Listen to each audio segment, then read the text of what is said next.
Okay, welcome to the video. It's put on the durianrider.com hat. This has been leaked to me. I won't say who, but I appreciate the person who reached out today. Obviously, in specialised scene, and reached out to me and said, Durianrider, check this out. You're right. Durianrider, you're right all along. Now, it sounds super arrogant. Yeah, you're right, Durianrider. Beat my chest, etc.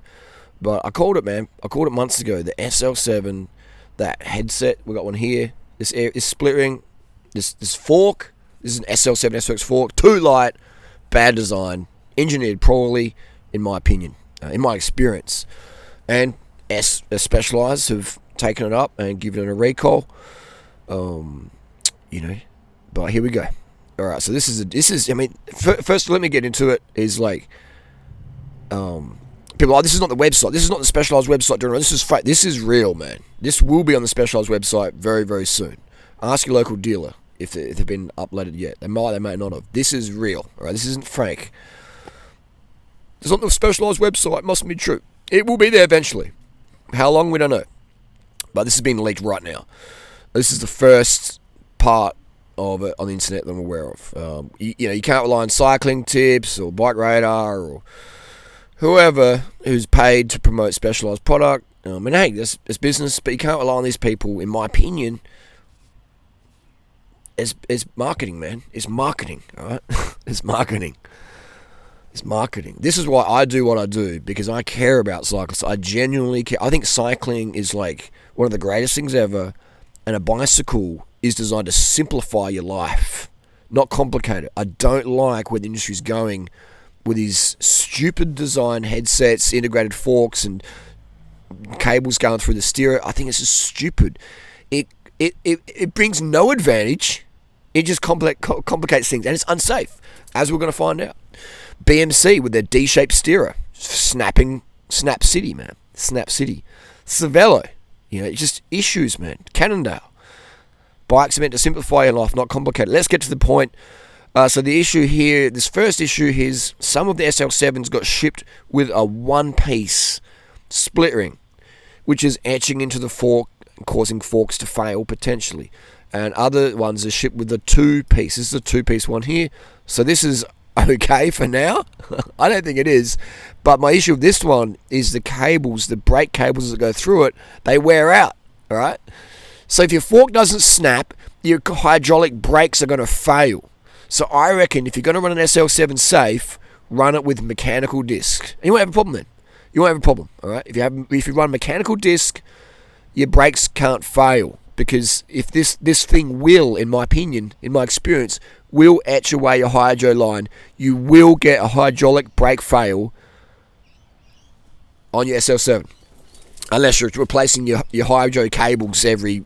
it says, what? Hydro brake cables, man. My S-Works Epic lasted from 2003 to 2000... I had it for 15 years on the original stock hydro housing. Not a problem.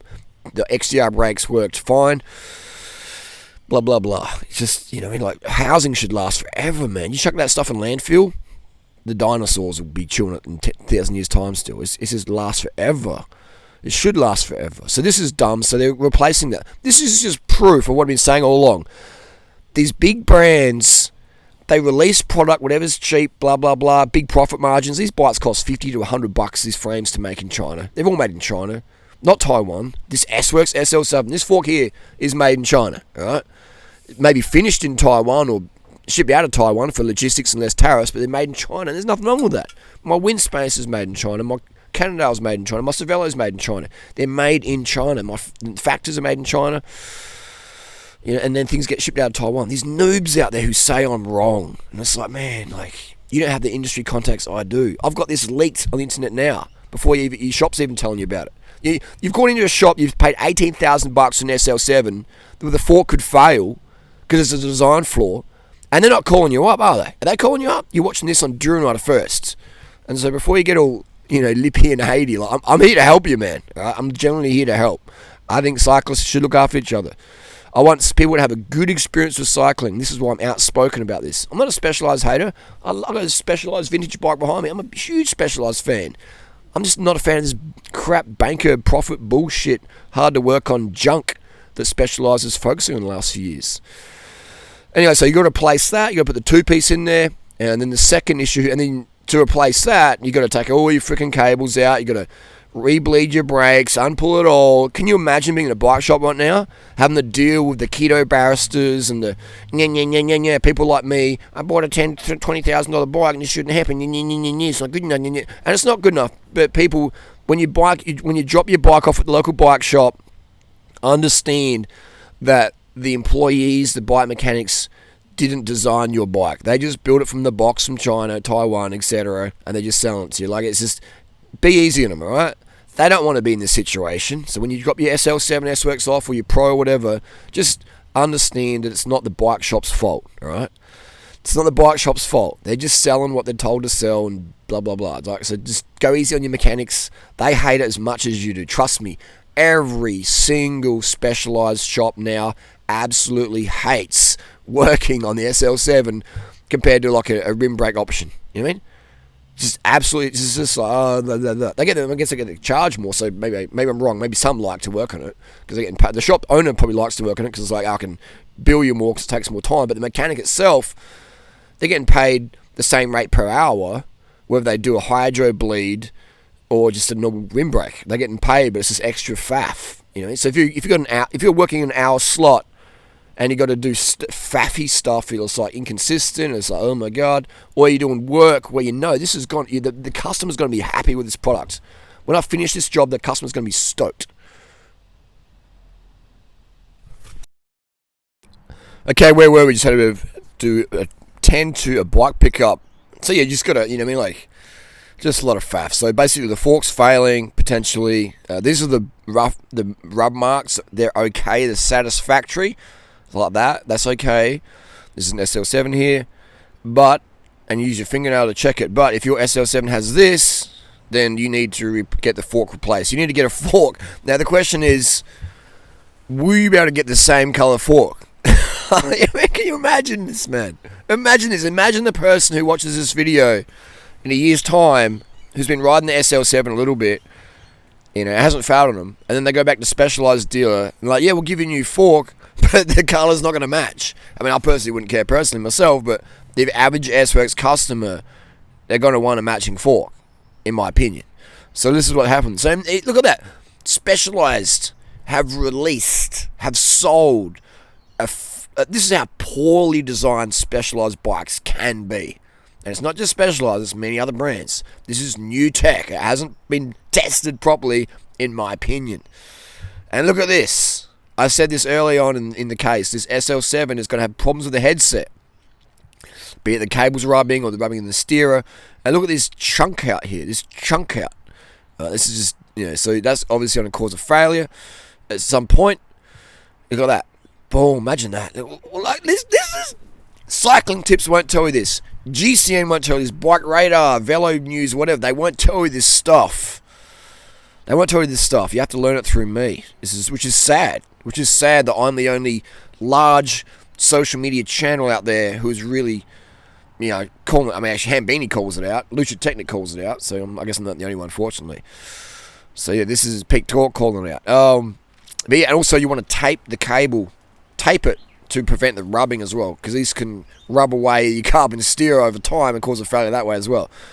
But what Specialized are doing is they're going to give you a new, and this is how you should route the cables as well, in case you're doing it wrong. Will that fix the cable rub? Who knows? Housing rub, I should say. And also they're going to give you a new extender. We've got it here. Where is it? This is the original one. This is what comes stock with on pretty much any Specialized fork, carbon steel fork in the last 10 years. It came with this plug.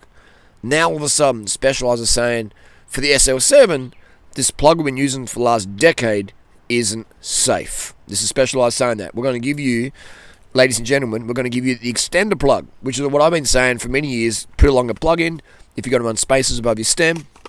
So, which makes me question things is, you know, this is a longer one here. This is a deader one. It's like 70 mil. And so this one now in Specialized looks like about 80 mil, which is good.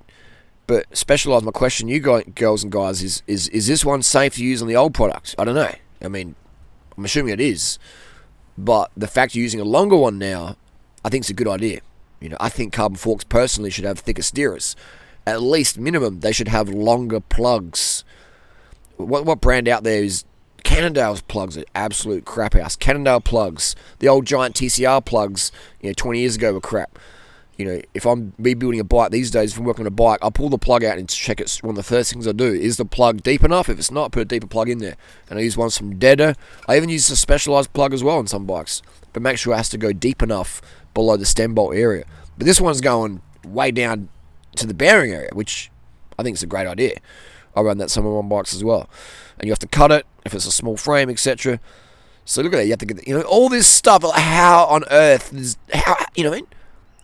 if you're an SL7 rider today, you are a beta tester. You're a beta tester. Any new bike product out there, handlebars, pedals, you're a beta tester. You're paying to be a beta tester. They say never use Gen 1 product. Go for the Gen 2, etc. But with Specialized, you're always going to be, and a lot of other brands, not just Specialized, a lot of brands, it's insane, man. Just the recall. This shouldn't be happening. I mean, this is a serious issue. Your fork snapping, that's a pretty big issue. Anyway, that's the deal. You can pause it and scroll. This is your local Specialized dealer may have this information at the moment. They may not, but you'll see it here now. So yeah, there you go. Tarmac SL7. Unfortunately, I hate to say it, I was right. There is a design flaw in that whole headset ecosystem there. The fork it's just too light. It's too light, man. Disc brake forks need to be heavier than that. And running cables through, drilling a hole through there, that's just stupid in my book. Anyway, that's my opinion. Specialized issue recall.